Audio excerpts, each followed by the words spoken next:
பரிசுத்த நாமத்துக்கு மகிமை உண்டாவதாக. உங்கள் யாவரையும் ஆண்டவராகிய இயேசு கிறிஸ்துவின் நாமத்தில் அன்போடு கூட நான் வாழ்த்தி வரவேற்று கர்த்தர் கொடுத்த வாக்கு தத்தத்தை உங்கள் நடுவிலே நான் சொல்லி நான் ஜெபிக்க விரும்புகிறேன். அது எரேமியா தீர்க்கதரிசன புஸ்தகம் 31ஆம் அதிகாரம் 4ஆம் வசனத்தை நாம் வாசிக்கலாம். எரேமியா 31:4. இஸ்ரவேல் என்னும் கன்னிகையே, இஸ்ரவேல் என்னும் கன்னிகையே, மறுபடியும் உன்னை கட்டுவிப்பேன், மறுபடியும் உன்னை கட்டுவிப்பேன், நீ கட்டப்படுவாய், நீ கட்டப்படுவாய். அல்லேலூயா. ஆண்டவர் நமக்கு கொடுக்கிற வாக்கு தத்தம், உன்னை கட்டுவிப்பேன், நீ கட்டப்படுவாய். அல்லேலூயா. இன்னைக்கு அநேகருடைய வாழ்க்கையில் பல காரியங்களில் டிஸ்டர்பன்ஸ் இருக்கிறது, தளர்ந்து போன நிலைமைகள் இருக்கிறது. ஒருவேளை குடும்ப வாழ்க்கையாக இருக்கலாம், அல்லது பொருளாதார நிலைமைகளாக இருக்கலாம், சரீர பலவீனங்களாக இருக்கலாம். ஏதோ ஒரு விதத்தில் தளர்ந்து போனவர்களைப் போல நாம் இந்த கூட்டத்துக்கு வந்திருக்கலாம், இதை கேட்டுக்கொண்டிருக்கலாம். நமக்காகத்தான் கர்த்தர் சொல்லுகிறார், உன்னை கட்டுவேன், நீ கட்டப்படுவாய், கட்டப்படுவாய். ஹல்லேலூயா. நம்ம ஆண்டவர் பில் பண்ணுவேன் அப்படி சொல்றார். நீ கட்டப்பட்டு கம்ப்ளீட் ஆவ, அவனை கம்ப்ளீட்டா கட்டி முடிப்பேன் என்பதாகத்தான் அதனுடைய பொருள். நீ கட்டப்படுவாய், மறுபடியும் உன்னை கட்டுவிப்பேன், மறுபடியும் உன்னை கட்டுவிப்பேன், நீ கட்டப்படுவாய், நீ கட்டப்படுவாய். ஹல்லேலூயா. ஆண்டவர் ரொம்ப அழகா நமக்கு வாக்குத்தத்தம் கொடுத்திருக்கிறார்ல. சரி, நான் வேகமாக நான் உங்களுக்கு கடந்து போக விரும்புகிறேன். எப்படி அவர் நம்ம கட்டுவார்? செங்கல் மேலே செங்கல் வச்சா, அல்லது இதாயிலும் ஆலோ பிரிக்கெல்லாம் வச்சா? அப்படியெல்லாம் இல்லை. ஏதோ ஒரு காரியத்தில் இடிஞ்சு போயிருக்கிறோம், ஏதோ ஒரு காரியத்தில் டிஸ்டர்ப் ஆகிருக்கிறோம், ஏதோ ஒரு காரியத்தில் தளர்ந்து போயிருக்கிறோம், சரிந்து போயிருக்கிறோம். அதனால்தான் கர்த்தர் நம்மளை கட்டுவேன் அப்படி சொல்லியிருக்கிறார், கட்டப்படுவாய் என்பதாக சொல்லியிருக்கிறார். பிரியமானவர்களே, அவர் எப்படி நம்மை கம்ஃபோர்ட் பண்ணுவார், எப்படி நம்மை கட்டி நம்மை முழுமைப்படுத்துவார் அப்படின்னு கேட்டிங்கனாக்கா நீங்கள் வாசிக்கலாம். அதே எரேமியா தீர்க்கதரிசன புஸ்தகத்தில் 24ஆம் அதிகாரம் 6வது வசனத்தை வாசிக்கலாம். எரேமியா 24:6.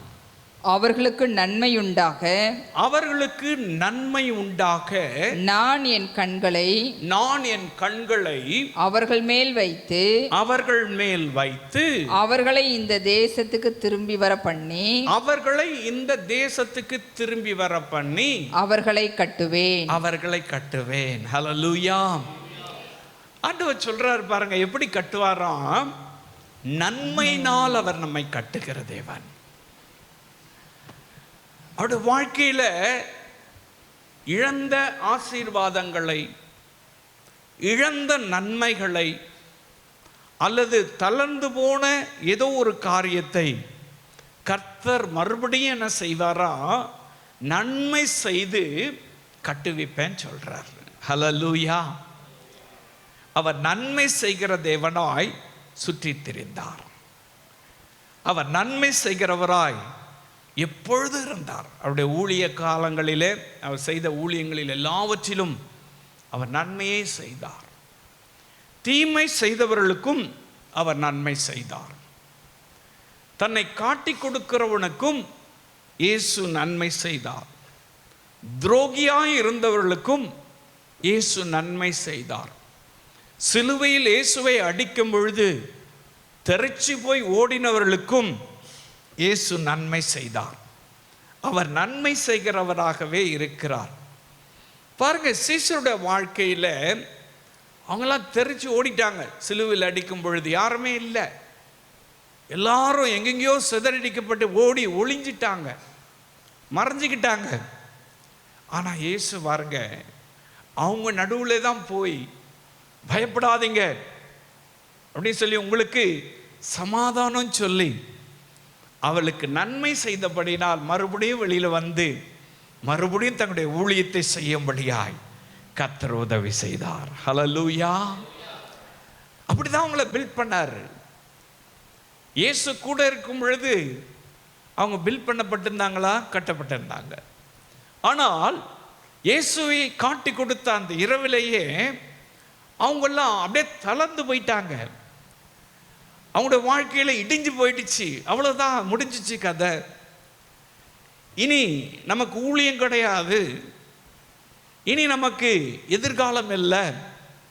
இயேசுவை சிலுவையில் அடிச்சிட்டாங்க, அவர் மரித்து விட்டார். இனிமே நம்ம எப்படி ஊழியம் செய்யறது? யார் கேட்பா? இயேசு எவ்வளோ அற்புத அடையாளங்கள் எல்லாம் செஞ்சாரு, நம்மால் என்ன செய்ய முடியும்? யூதர்கள் நம்மையும் பிடிச்சி சிலுவையில் அடிச்சுட்டாக்க நம்ம என்ன பண்ணுறது? நம்முடைய குடும்பம் என்ன ஆகிறது? நம்முடைய பிள்ளைகள் என்ன ஆகிறது? பெரிய கலக்கம், பெரிய பயம். அப்படியே தளர்ந்து போயிட்டாங்க, இடிஞ்சு போயிட்டாங்க. அவங்கள தான் இயேசு திரும்பவும் பில்ட் பண்ணார். ஹல்லேலூயா. அவங்கள தான் இயேசு மறுபடியும் கட்டி எழுப்பி தைரியமாய் பிரசங்கிக்க வைத்தார். இயேசு உயிரோடு கூட இருக்கிறார் என்பதை ஓப்பனா எல்லா நடுவிலும் அடித்தாலும் சரி, நொறுக்கினாலும் சரி, கேவலப்படுத்தினாலும் சரி, மிரட்டினாலும் சரி, அவர்கள் தளராமல் கட்டப்பட்டவர்களாக தன்னுடைய ஊழியத்தை நிறைவேற்றினார்கள். இயேசு நன்மை செய்தபடியினால், இயேசு நன்மை செய்தபடி அநேகருடைய வாழ்க்கையில் இயேசு நன்மை தான் செஞ்சிருக்கிறார். ஒருவருக்கும் அவர் தீமை செய்கிறவர் அல்ல, ஒருவனையும் அவர் குற்றப்படுத்துகிறவரும் அல்ல, ஒருவனுக்கும் அவர் தீங்கு நினைக்கிற தேவனும் அல்ல. எல்லாருக்கும் அவர் நன்மை செய்கிறவராகத்தான் அவர் இருந்தார். இன்னைக்கும் அப்படித்தான் அவர் இருக்கார்.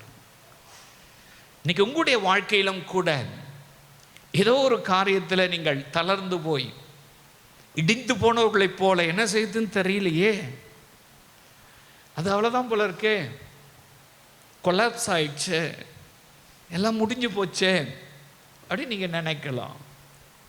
எனக்கு அன்பானவர்களே, ஆண்டவர் நமக்காக கொடுக்கிற வாக்கு தத்தம், நீ கட்டப்படுவாய். ஹல்லேலூயா. உன்னை கட்டுவேன், நீ கட்டப்படுவாய். ஹல்லேலூயா. நம்மை அவர் கட்டுவேன்னு சொல்றாரு, கட்டப்படுவாய்ன்னு சொல்றாரு.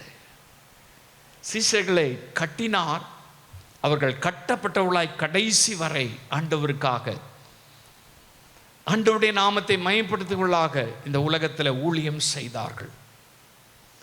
இயேசு பாருங்க, ஊழியம் செய்கிற நாட்களில் ஒரு தேவாலயத்துக்கு போறாரு. அந்த தேவாலயத்துக்கு போகும்பொழுது ஒரு சூம்பின கை உடையமோ ஒருத்தன் இருக்கான். கை நேரம் இல்லை, சின்னதாக இருக்கு, சூம்பிடுச்சு அந்த கை. அவன்கிட்ட போய் இயேசு பார்த்து அவனை எழுந்து நிற்க சொல்றார். நீங்கள் வாசிக்கலாம், மார்க் 3ஆம் அதிகாரம் முதல் 6 வசனங்களை வாசிக்கலாம்.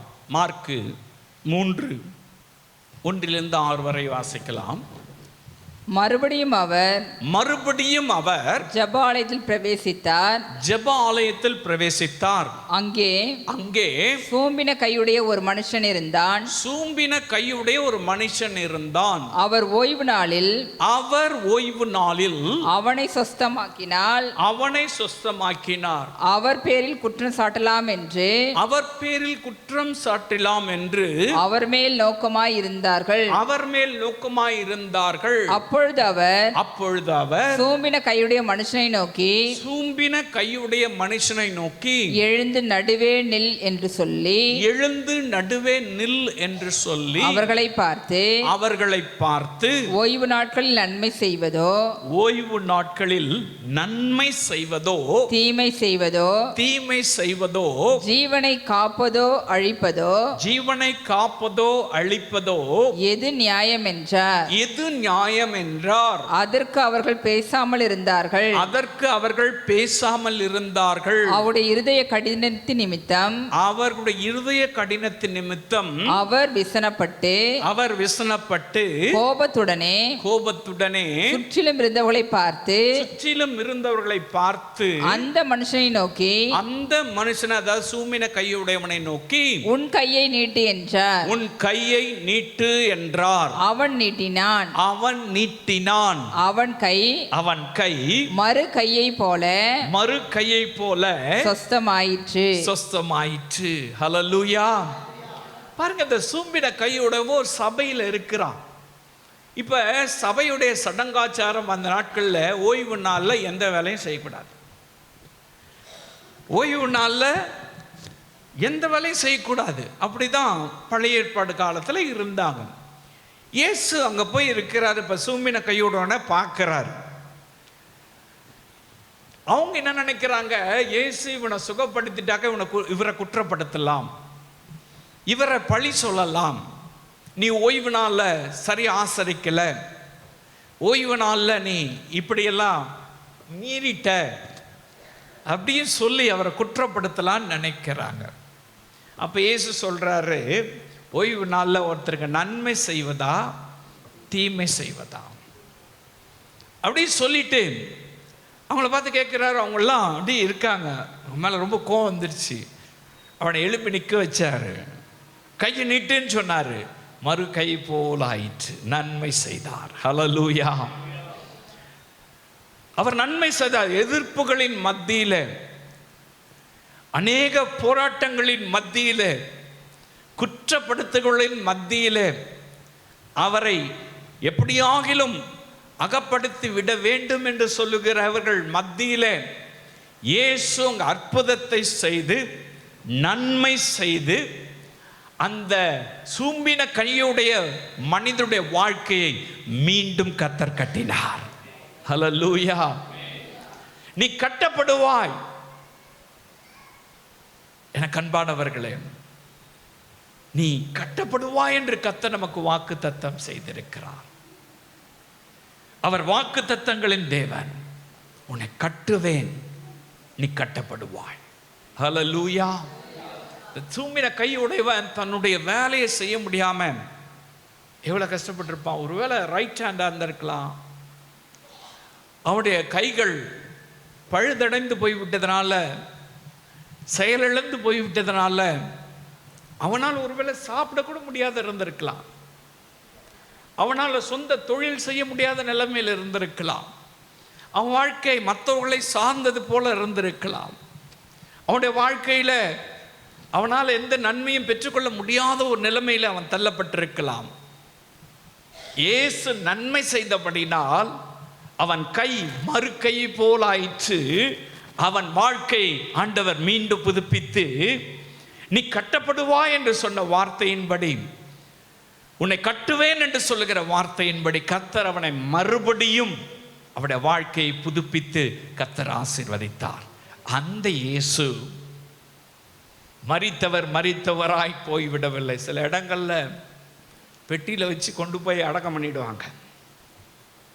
சில இடங்கள்ல மணி அடிச்சு இயேசுவை சாவுக்குழிக்குள்ள இறக்கிடுவாங்க. எனக்கு அன்பானவர்களே, அது சடங்காச்சாரம். இயேசு மரித்தவராய் இல்லை, அவர் உயிரோடு கூட எழுந்த தேவனாய் இருக்கிறார். ஹல்லேலூயா. அவர் எழும்பின தேவனாய் இருக்கிறார். நம்முடைய வாழ்க்கை மெடிந்து போயிருந்தால் உயிர்த்தெழுந்த இயேசு, உயிரோடு கூட எழுந்த இயேசு நம்முடைய வாழ்க்கையும் மீண்டும் அவர் கட்டி எழுப்புவார். அவர் வாக்கு தத்தங்களின் தேவன். மீண்டும் உங்களுடைய வாழ்க்கையில ஒரு புது பலனை தருவார், ஒரு புது உற்சாகத்தை தருவார், ஒரு புது வாழ்க்கையை கட்டளையிடுவார். இழந்ததை எல்லாவற்றையும் திரும்ப கொடுப்பார். அதனால்தான் கர்த்தர் வாக்கு தத்தம் செய்கிறார், உன்னை கட்டுவேன், நீ கட்டப்படுவாய். ஹல்லேலூயா.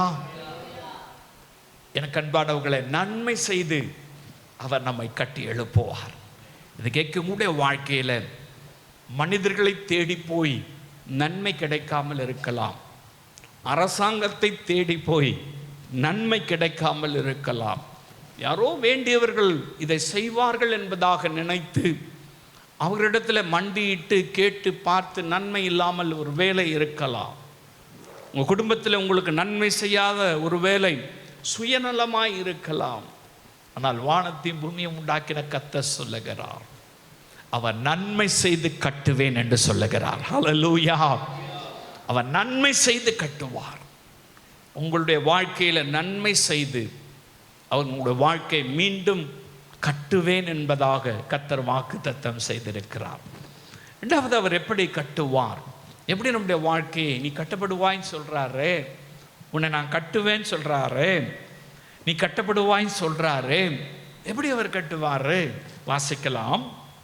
எரேமியா, எசேக்கியேல் தீர்க்கதரிசன புத்தகம் மன்னிக்கணும், 36ஆம் அதிகாரம் 36வது வசனம். 36, 36. எசேக்கியேல்.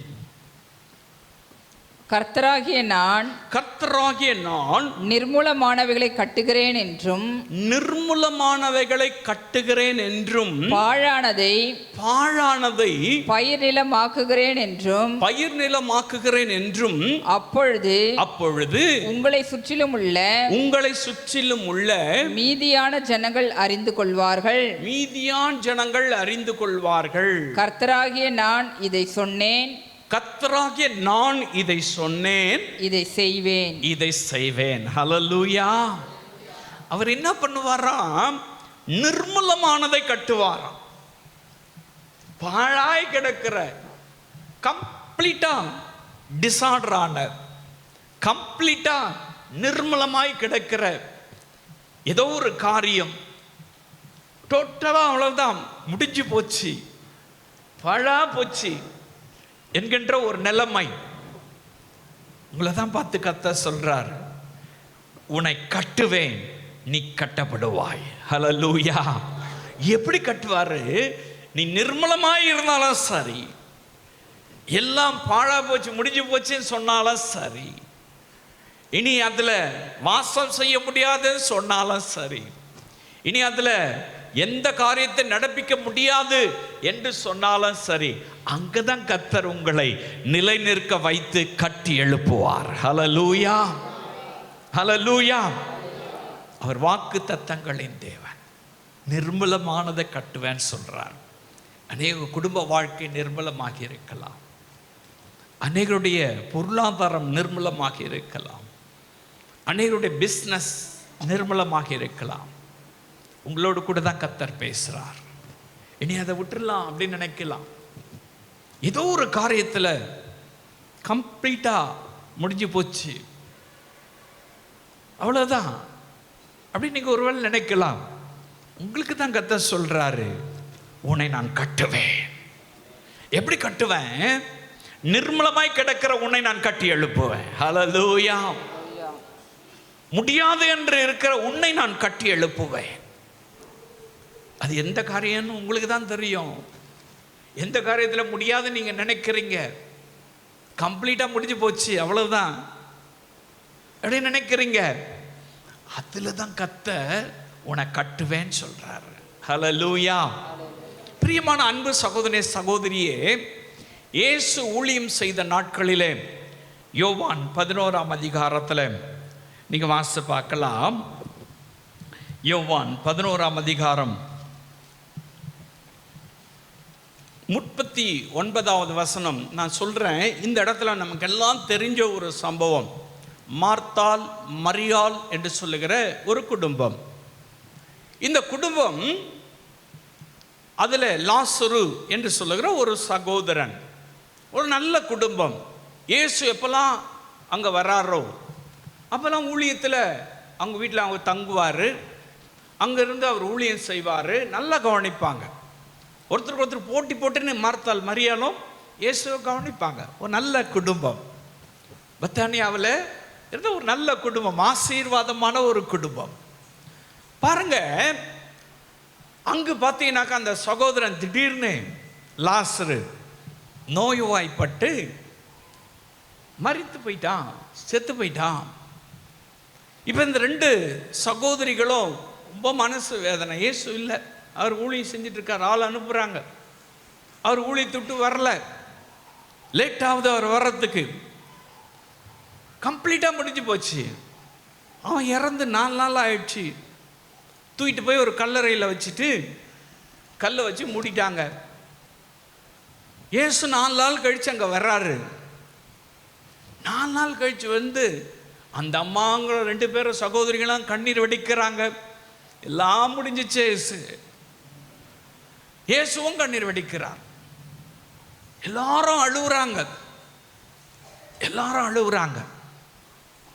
ஏன்னா எல்லாம் முடிஞ்சிச்சு, இல்லை, நிர்மலமாயிடுச்சு. இதுக்கு மேலே லாசரு பார்க்க முடியாது. இயேசுவை நீங்க இதுக்கு மேலே அவன் கூட நீங்க பேச முடியாது.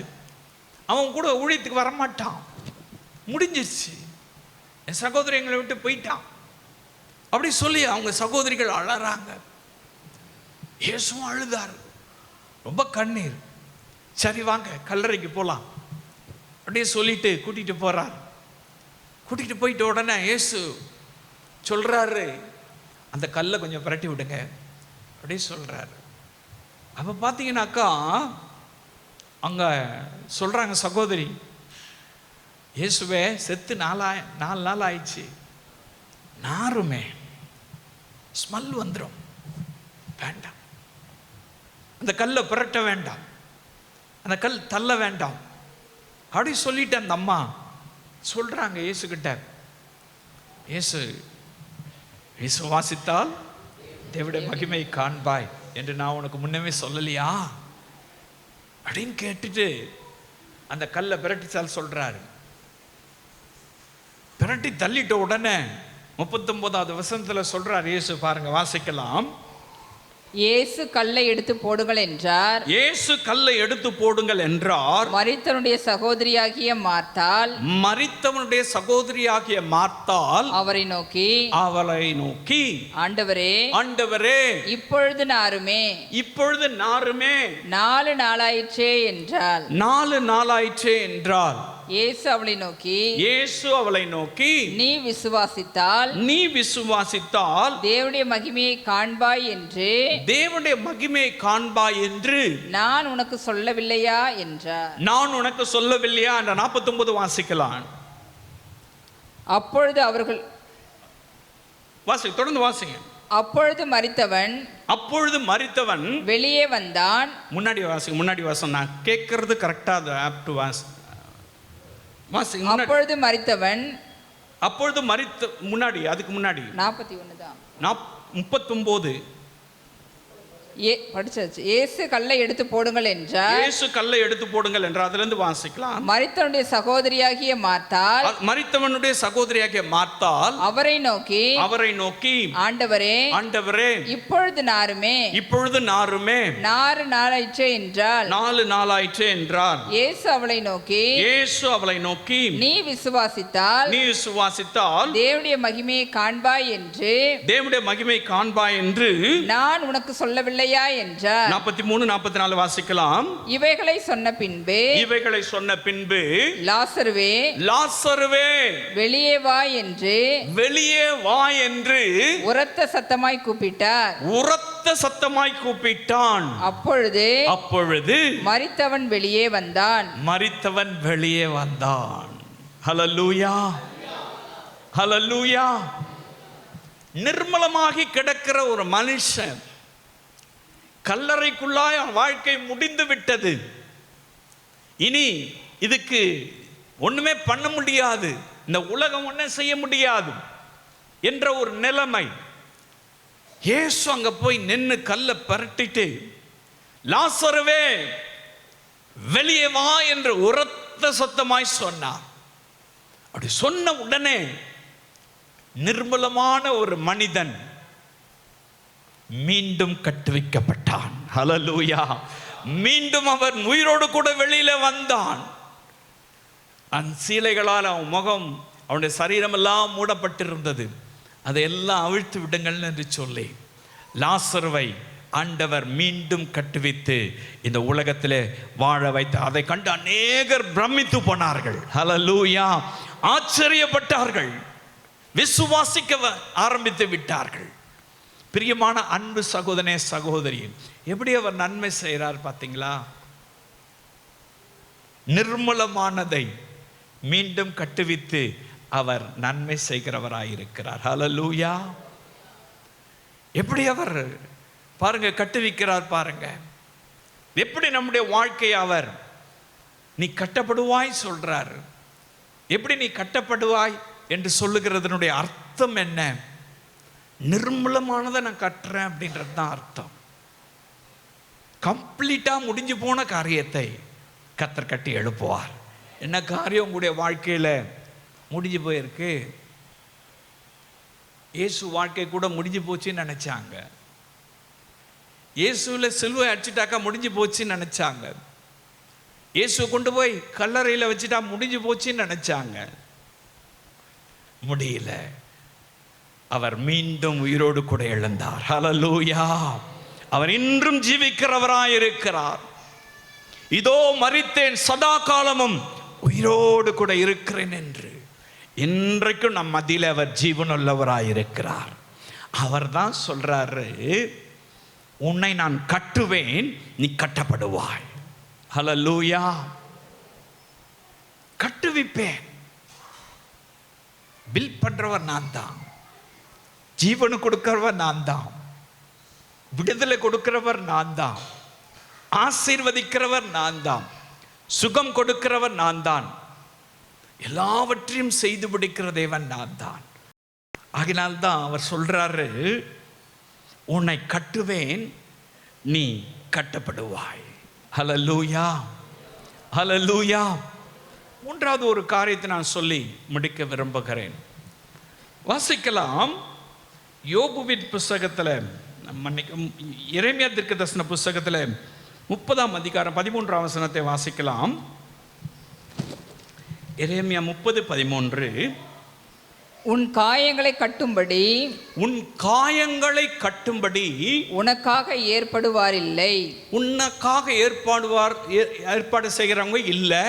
உன்னை சொஸ்தப்படுத்தும் ஔஷதங்களும் இல்லை. சொஸ்தப்படுத்தல மருந்து, ஔஷதம்னா மருந்து, சொஸ்தப்படுத்தும் ஔஷதமும் இல்லை. ஆண்டவர் சொல்றார், உன் காயங்களை கட்டுவார் இல்லை. காயங்களை கட்டுகிறவர் இயேசு. நம்முடைய காயங்களை கட்டுகிறவர் இயேசு. ஏதோ ஒரு காரியத்தினால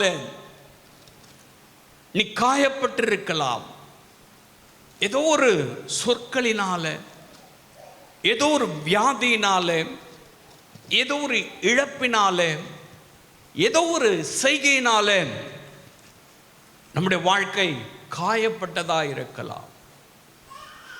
காயங்களை கட்டுவார் இல்லை என்று சொல்லி நீங்கள் ஒருவேளை புலம்பிக் கொண்டிருக்கலாம்.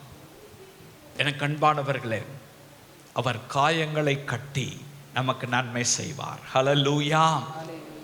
நம்மை கட்டி எழுப்புகிற தேவன். உன்னை கட்டுவேன் சொல்றவர், உன் இருதயத்தின் காயத்தை அவர் கட்டி அந்த காயங்களை அவர் ஆற்றுவார்.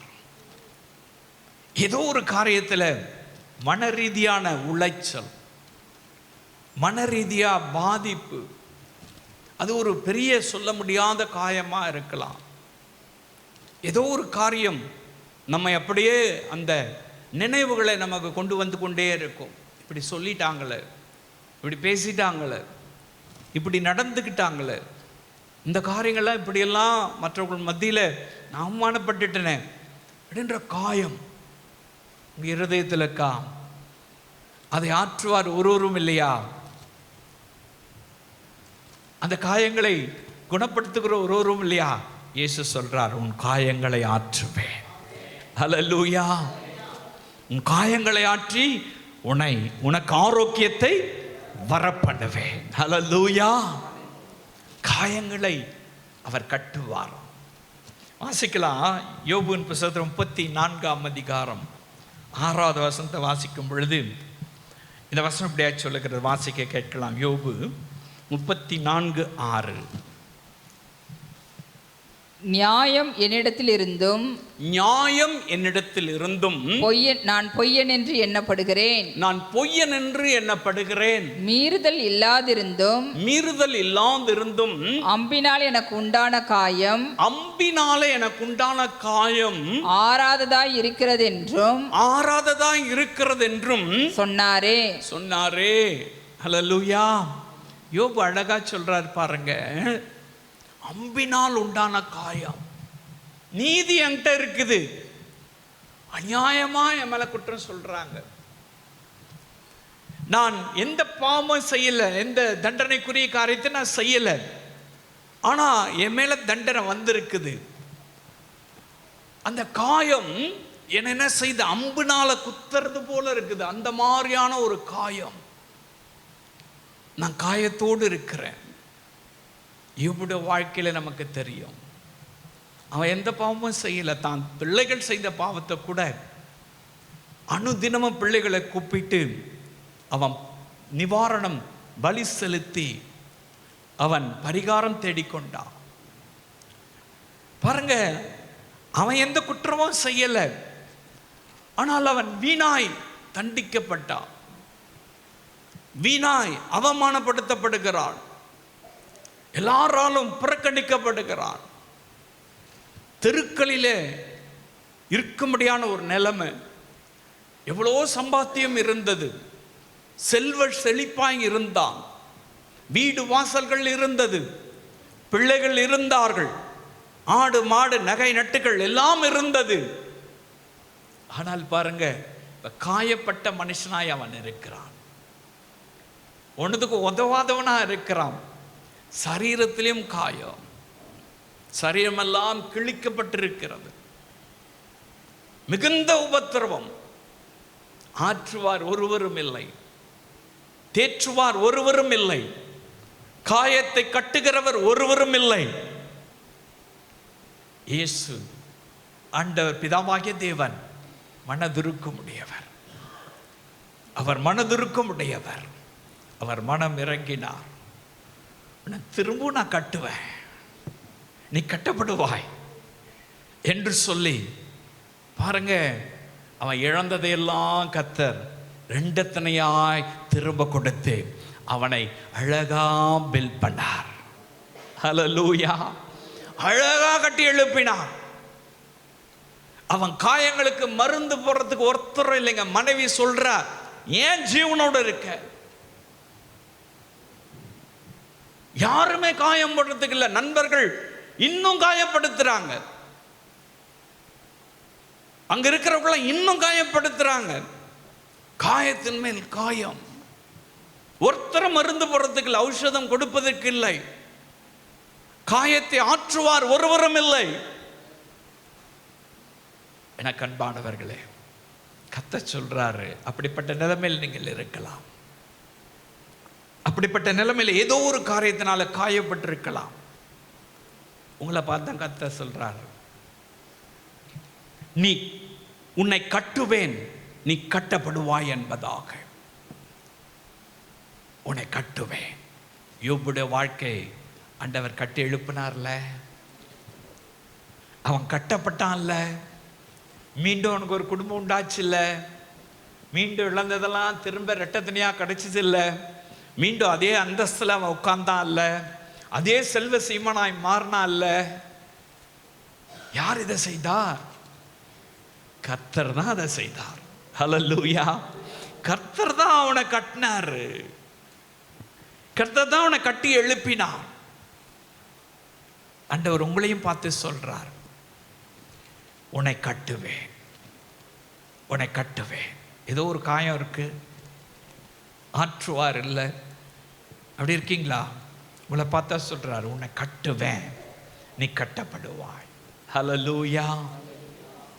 மறுபடியும் பில்ட் பண்ணி கொடுப்பையா, வேலையை மறுபடியும் பில்ட் பண்ணி கொடுப்பேன், உன் குடும்பத்தை மறுபடியும் பில்ட் பண்ணி கொடுப்பேன், உன்னுடைய பொருளாதாரத்தை மறுபடியும் பில்ட் பண்ணி கொடுப்பேன், உன்னுடைய எந்த அந்தஸ்துல நீ குறைஞ்சு போயிருக்கிற அதை மறுபடியும் நான் கட்டி எழுப்பி கொடுப்பேன். நீ இந்த வாக்குத்தத்தத்தை விசுவாசிங்க. எருசலேம் குமாரத்தியே, உன்னை கட்டுவேன், நீ கட்டப்படுவாய். எனக்கு அன்பானவர்களே, அவர் வாக்கு தத்தங்களின் தேவன். அவர் பொய் சொல்லுகிறவர் அல்ல. இந்த வார்த்தை கேட்ட உங்களுடைய வாழ்க்கையில் ஏதோ ஒரு காரியத்தை கர்த்தர் கட்டி எழுப்பணும் அல்ல, ஏதோ ஒரு காரியத்தில் கட்டப்படணும் அல்ல. இந்த வாக்கு தத்தத்தை நீ விசுவாசி. நீ விசுவாசித்தால் தேவனுடைய மகிமையை காண்பாய். நிர்மூலமான காரியத்தை விசுவாசி, நீ தேவனுடைய மகிமையை காண்பாய். கர்த்தர் எனக்கு நன்மை செய்வார். எந்த சூழ்நிலையிலும் அவர் நன்மை செய்வார். எதிர்ப்புகள் வந்தாலும், மற்றவர்கள் என்ன குற்றம் சாட்டினாலும், எந்த சூழ்நிலை வந்தாலும் என் வாழ்க்கை கர்த்தர் மீண்டும் புதுப்பித்து கொடுப்பார், நன்மை செய்வார். விசுவாசிங்க. எனக்கு அன்பானவர்களே, ஆண்டவர் உன் வாழ்க்கையை காயங்களை எல்லாவற்றிலும் ஆற்றி உன்னை மறுபடியும் கட்டி எழுப்பி உன்னை இந்த உலகத்தில் வாழ வைப்பார். நீங்கள் ஆசீர்வாதமாக இருப்பீங்க. இந்த வாக்கு தத்தத்தை கர்த்தாவே என் வாழ்க்கையில் இதை நிறைவேற்றி கொடுங்க. இந்த காரியத்தில் என் வாழ்க்கையை நீங்கள் கட்டணும். நான் உன்னை கட்டுவேன்னு சொன்னீங்களே, சொன்னவர் சாதாரணமானவர் அல்ல. ஒரு மனிதன் சொல்லலை,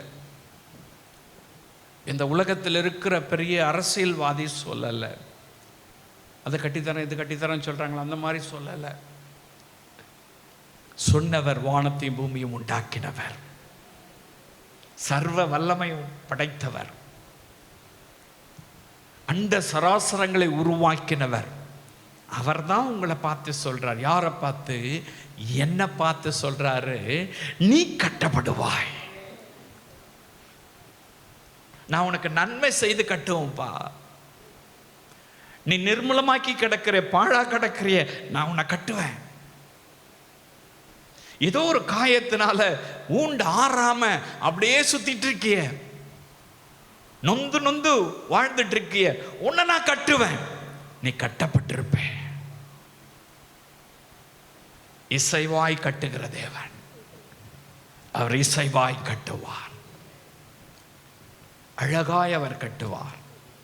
இந்த வாக்கு தத்தத்தை ஆண்டவருடைய சமூகத்தில் கேட்டு பெற்றுக்கொள்ளுங்க. இந்த நாளிலே கர்த்தர் எனக்கு கொடுத்த இந்த வார்த்தையை நான் அப்படியே ஏற்றுக்கொள்கிறேன். நான் மறுபடியும் கட்டப்படுவேன். கர்த்தர் சொல்லிட்டாரு, உன்னை நான் கட்டுவேன்னு சொல்லிட்டாரு, நான் கட்டப்படுவேன்னு சொல்லிட்டாரு. அந்த வாக்கு தத்தத்தை எனக்கு சொந்தமாக்கி கொள்கிறேன்னு சொல்லி அப்படியே எல்லாம் பைபிளை திருப்புங்க பார்ப்போம். அந்த வாக்கு தத்தத்தை திருப்பி வச்சுங்க. எரேமியா 31:4 31:4 எடுத்துட்டீங்களா? எல்லாம் எடுத்துட்டீங்களா? இந்த வார்த்தை கேட்டுக்கொண்டிருக்கிற ஒவ்வொருவரையும் நீர் ஆசீர்வதிங்க. மறுபடியும் உடைய வாழ்க்கையில் நன்மை செய்து, அவருடைய வாழ்க்கையில் காணப்படுகிற காயங்களை ஆற்றி, தகப்பனை நிர்மூலமாகி கிடக்கிறதை நினைத்துருளி நீ கட்டி எழுப்பி ஆசீர்வதிங்க இயேசுவின் நாமத்தில்.